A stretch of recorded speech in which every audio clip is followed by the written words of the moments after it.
Hi guys, welcome to Quick Throw Man of My Words. இன்னைக்கு வந்து பார்த்தீங்கன்னா நம்ம பல இமேஜஸ் எப்படி பிடிஎஃப் ஃபைலாக ஒரே பிடிஎஃப் ஃபைலாக கன்வெர்ட் பண்ணுறது அப்படின்றத நம்ம பார்க்க போகிறோம். Okay, let's get into the video.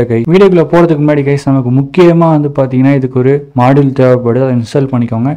அதுக்கான கமெண்ட் சொல்கிறேன். pip install pillow அப்படின்றது தான் பார்த்தீங்கன்னா அந்த மாடியூல். நான் ஆல்ரெடி இன்ஸ்டால் பண்ணிட்டேன். ஸோ எனக்கு வந்து பார்த்தீங்கன்னா ரெக்யர்மெண்ட் ஆல்ரெடி சாட்டிஸ்ஃபைட்னு வரும். நீங்கள் இன்ஸ்டால் பண்ணிடலாம். இன்ஸ்டால் பண்ணிவிடுங்க கைஸ். இது இன்ஸ்டால் பண்ணதுக்கப்புறம் நம்ம ப்ரோக்ராமை ஸ்டார்ட் பண்ணிடலாம். ஃபர்ஸ்ட் நமக்கு தேவையான ஃபங்க்ஷனை மாடியூல்லேருந்து இம்போர்ட் பண்ணிக்கலாம். ஃப்ரம் பில் அப்படின்ற மாடியூல்லேருந்து இமேஜ் அப்படின்ற ஃபங்க்ஷன் நம்ம என்ன பண்ணுறோன்னா இம்போர்ட் பண்ணிக்கிறோம். அண்ட் நெக்ஸ்ட் மாடியூல் நமக்கு தேவைப்படுறது என்னென்னு பார்த்தீங்கன்னா இம்போர்ட் ஓஎஸ் அப்படின்ற ஒரு மாடியூல் தேவைப்படுது. இது நமக்கு ரொம்ப யூஸ்ஃபுல்லாக இருக்கும். ஓகே, நான் வந்து பார்த்தீங்கன்னா எனக்கு இமேஜ் அப்படின்னு ஒரு ஃபோல்டர் இருக்குது. அதுக்குள்ளே வந்து பார்த்தீங்கன்னா நான் ஒரு 5 ஜேபிஜி இமேஜ் ஃபைல்ஸ் வச்சுருக்கேன். பார்த்தீங்கன்னா தெரியும். Page 0, page 1 to page 2, page 3, page 4, page 5 எல்லாமே வந்து பார்த்தீங்கன்னா இமேஜஸில் வச்சுருக்கேன். ஸோ இப்போ இதை நம்ம பிடிஎஃபாக எப்படி கன்வெர்ட் பண்ணுறது தான் பார்க்க போகிறோம். ஃபர்ஸ்ட் இந்த 2 பேஜஸ் மட்டும் எப்படி. ஓகே, இப்போ நம்ம என்ன பார்க்க போகிறோம் அப்படின்னு பார்த்தீங்கன்னா இமேஜ்ன்ற ஃபோல்டருக்குள்ளே இருக்க எல்லா ஜேபிஜி இமேஜஸையும் நான் என்ன பண்ண போகிறேன் அப்படின்னு பார்த்தீங்கன்னா ஒரே பிடிஎஃபாக கன்வெர்ட் பண்ண போகிறோம். அது எப்படி பண்ணுறோம் அப்படின்றது தான் பார்க்க போகிறோம். ஃபர்ஸ்ட் வந்து பார்த்தீங்கன்னா இதில் இருக்க எல்லா ஃபைல் நேமையும் நான் என்ன பண்ணணும்னா எடுக்கணும். அதுக்கு என்ன பண்ணலாம் அப்படின்னு பார்த்தீங்கன்னா ஃபர்ஸ்ட் ஃபோல்டர் நேம், எந்த ஃபோல்டரில் இருக்க இமேஜ் ஃபைல்ஸ் அப்படின்றத கண்டுபிடிக்கிறதுக்காக நான் ஃபோல்டரோட நேம் தரணும். இங்கே பார்த்துட்டு இமேஜஸ் காப்பி பாத் அப்படி கொடுத்துக்கோங்க. அண்ட் எல்லாமே வந்து பார்த்தீங்கன்னா // இங்கேயே // கொடுத்துக்கோங்க. ஓகே, இதான் வந்து பார்த்தீங்கன்னா ஃபோல்டர் நேம். அண்ட் நெக்ஸ்ட் இப்போ அந்த ஃபோல்டருக்குள்ளே இருக்க இமேஜஸ் ஃபைல்ஸ் எல்லாத்தையும் நம்ம என்ன பண்ணணும்னா தனியாக எடுக்க வேண்டியது இருக்கும். அதுக்கு தான் வந்து பார்த்தீங்கன்னா அந்த ஓஎஸ் அப்படின்ற மாடியூல் நம்ம இம்போர்ட் பண்ணிக்கிட்டோம். File name equal to os.list டைரக்டரிக்குள்ளே ஃபோல்டர் நேம் கொடுத்துட்டோம். இப்போ இது என்ன பண்ணணும்னு பார்த்தீங்கன்னா நம்ம என்ன ஃபோல்டர் நேமை கொடுத்துருக்கோமோ அந்த ஃபோல்டருக்குள்ளே இருக்க எல்லா ஃபைல் நேமையும் என்ன பண்ணிவிடுன்னு பார்த்தீங்கன்னா ஒரு லிஸ்ட்டில் சேவ் பண்ணிக்கும். ஃபைல் நேம் அப்படின்ற இப்போ லிஸ்ட்டில் வந்து பார்த்தீங்கன்னா இந்த இமேஜ் ஃபோல்டரில் இருக்க எல்லா ஃபைலோட நேமுமே இருக்கும். நெக்ஸ்ட் வந்து பார்த்தீங்கன்னா இமேஜஸ் அப்படின்னு சொல்லி வந்து பார்த்தீங்கன்னா நான் ஒரு எம்டி லிஸ்ட் க்ரியேட் பண்ணிக்கிறேன். அண்ட் நெக்ஸ்ட் ஃபார் லுப்பில் for I in files name எல்லாமே எனக்கு தனியாக தேவைப்படுது. ஃபைல் நேம் இப்போ நான் ஃபர்ஸ்ட் நான் என்ன பண்ண போகிறேன்னு பார்த்தீங்கன்னா ஒவ்வொரு இமேஜும் தனியாக நான் என்ன பண்ணணும்னா இமேஜஸில் ஸ்டோர் பண்ணணும். நம்ம நார்மல் ஸ்ட்ரிங்காக ஸ்டோர் பண்ணக்கூடாது, டேட்டாவாக ஸ்டோர் பண்ண வேண்டியது இருக்குது பைட்ஸில். ஸோ அப்போது இங்கே தான் நமக்கு இந்த இமேஜ்ன்ற ஃபங்க்ஷன் யூஸ்ஃபுல்லாக இருக்க போது. கேபிட்டல் இமேஜ் டாட் ஓப்பன்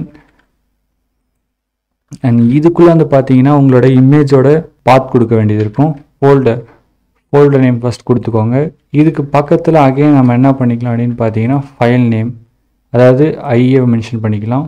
இப்போ ஒவ்வொரு இமேஜும் ஓப்பன் பண்ணி அது நமக்கு பைட்டாக கன்வெர்ட் ஆகும் இமேஜில். அண்ட் இதை தான் நம்ம என்ன பண்ணணும்னு பார்த்தீங்கன்னா இமேஜஸில் அப்பன் பண்ண போகிறோம். இந்த ஒவ்வொரு இமேஜோட டேட்டாவையும் நம்ம என்ன பண்ணுறோம்னா இமேஜஸில் அப்பன் பண்ணிடுறோம். அண்ட் அப்பன் பண்ணதுக்கப்புறம் என்ன பண்ணுறோம் அப்படின்னு பார்த்தீங்கன்னா IMAGES இமேஜஸோட ஃபஸ்ட்டு இமேஜை செலக்ட் பண்ணிக்கிறோம். அண்ட் அதுக்கப்புறம் சேவ் அப்படின்ற ஆப்ஷன் யூஸ் பண்ணிவிட்டு இதுக்குள்ளே வந்து பார்த்தீங்கன்னா நம்மளோட அவுட்புட் பிடிஎஃப் ஃபைலோட நேம் கொடுக்குறோம். இப்போதைக்கு நான் out.pdf அப்படின்னு மட்டும் நேம் கொடுத்துக்கிறேன். அண்ட் கம்மா கொடுத்துட்டு நெக்ஸ்ட் என்ன ஃபார்மேட்டில் சேவ் பண்ண போகிறீங்கிற ஃபார்மேட் கொடுக்கணும். PDF format. ஸோ அதனால் PDF அப்படின்றத மென்ஷன் பண்ணிக்கிறோம். நெக்ஸ்ட் வந்து பார்த்தீங்கன்னா ரெசல்யூஷன். நெக்ஸ்ட் பார்த்தீங்கன்னா ரெசல்யூஷன் வந்து 100%. எந்த ஒரு இமேஜோட ரெசல்யூஷனும் எனக்கு குறைக்க வேண்டிய விருப்பம் இல்லை. சப்போஸ் உங்களுக்கு ரெசல்யூஷன் வந்து டிக்ரீஸ் பண்ணணும் அப்படின்னா 90, 80 அப்படின்னு கொடுத்து நீங்கள் டிக்ரீஸ் பண்ணிக்கலாம். And save all yes true. எல்லாத்தையும் சேவ் பண்ணணுமான்னு கேட்டால் ஆமாம், எனக்கு எல்லாமே சேவ் ஆகணும். அண்ட் நெக்ஸ்ட் வந்து பார்த்தீங்கன்னா அப்பண்ட் இமேஜ் APPEND அப்பண்ட் இமேஜஸில் நீங்கள் என்ன பண்ணணும் அப்படின்னு பார்த்தீங்கன்னா இமேஜஸை நம்ம ஸ்டோர் பண்ணியிருக்கோம்ல, அதில் வந்து பார்த்தீங்கன்னா ஃபஸ்ட் ஒன் நீங்கள் ஆல்ரெடி நம்ம சேவ் பண்ணியாச்சு. இப்போ நம்ம என்ன பண்ண போகிறோம் அப்படின்னு பார்த்தீங்கன்னா 1லேருந்து மிச்சம் இருக்க எல்லா இமேஜையும் நம்ம என்ன பண்ணுறோன்னா இதில் அப்பண்ட் பண்ணுறோம். அதுக்கு தான் அந்த அப்பண்ட் இமேஜஸில் நம்ம லிஸ்ட் இங்கே கொடுக்க வேண்டியது இருக்குது. இப்போ நம்ம இந்த ஃபைலை ரன் பண்ணுவோம். ஓகே, ப்ரோக்ராம் ஃபைல் ரன் ஆகிடுச்சு. இங்கே பார்த்தீங்கன்னா out.pdf அப்படின்ற ஒரு ஃபைல் இருக்குது. உங்களோட பிடிஎஃப் ஃபைலுக்குள்ளே போனீங்கன்னா தெரியும். நம்ம இமேஜில் கன்வெர்ட் பண்ண அப்போ என்ன ஆயிடுச்சுன்னு பார்த்தீங்கன்னா ரெசல்யூஷன் வந்து குறைஞ்சிருக்கு.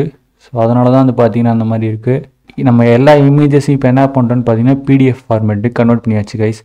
இது எல்லா இமேஜஸும் ஒன்றா சேர்ந்து ஒரு பிடிஎஃபாக கன்வெர்ட் ஆகிடுச்சு.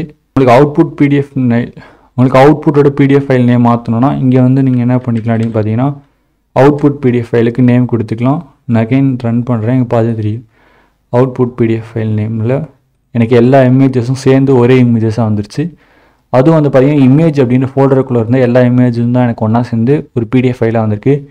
இதே நீங்கள் ஸ்பெசிஃபிக்காக உங்களுக்கு இமேஜஸ் செலக்ட் பண்ணணும் அப்படின்னு நீங்கள் நினச்சிங்கன்னா அதுவும் பண்ணலாம். பட் அதுக்கு நீங்கள் என்ன பண்ணணும்னா இந்த கோடில் சின்ன சேஞ்சஸ் பண்ண வேண்டியது இருக்குது. இந்த லைன் எடுத்துடலாம் அண்ட் os.list இதையும் நீங்கள் எடுத்துடலாம். ஃபைல் நேம் அப்படின்னு இருக்குல்ல கைஸ், இதுக்குள்ளே நீங்கள் என்ன பண்ண வேண்டியது இருக்கும் அப்படின்னு பார்த்தீங்கன்னா காப்பி த பாத். ஓகே, இதுக்குள்ளே நீங்கள் பார்த்து காப்பி பண்ணிவிட்டு பேஸ்ட் பண்ணணும். அண்ட் முக்கியமாக வந்து பார்த்தீங்கன்னா ஸ்ட்ரிங்கில் கொடுக்க வேண்டியிருக்கும், டபுள் கோட்டேஷனில் கொடுங்க. எல்லாத்துக்குமே வந்து பார்த்தீங்கன்னா டபுள் ஸ்லாஷ் இருக்கணும். கமா கொடுத்துருங்க. நெக்ஸ்ட்டு உங்களோட இமேஜஸ் என்னென்னு பாருங்கள். அந்த இமேஜோட பார்த்தையும் காப்பி பண்ணுங்கள். அதையுமே என்ன பண்ணுங்கள் டபுள் கோட்டேஷனுக்குள்ளே கொடுங்க. எல்லாமே டபுள் ஸ்லாஷில் இருக்கணும். ஓகே, நான் இப்போதைக்கு 2 பேஜோட முடிச்சுக்கிறேன். அது 2 இமேஜ் ஃபைல் மட்டும் தான் இருக்குது இப்போ இந்த ஃபைல் நேம்ன்றதில். இங்கே நம்ம என்ன பண்ணணும்னா ஜஸ்ட் இந்த ஃபோல்டர் நேம் எடுத்து விட்டுருங்க.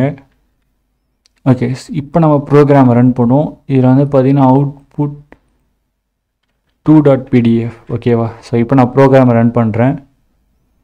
அவுட்புட் 2.pdf வந்துருச்சு. இப்போ இதில் பார்த்தீங்கன்னா 2 இமேஜ் மட்டும் சேர்ந்து எனக்கு ஒரு பிடிஎஃப் ஃபைலாக கிடச்சிருச்சு கைஸ். ஸோ உங்களுக்கு ஸ்பெசிஃபிக் ஃபைல்ஸுக்கு நீங்கள் ஸ்பெசிஃபிக் இமேஜை செலக்ட் பண்ண போகிறீங்கன்னா அதை பார்த்து காப்பி பண்ணி டபுள் கோட்டேஷனை கொடுத்து கம்மா கொடுத்து அடுத்த இமேஜோட ஃபைலோட பார்த்து கொடுத்துட்டிங்கன்னா உங்களுக்கு இந்த ப்ரோக்ராம் வழக்கம் கூட ரன் ஆகும் கைஸ்.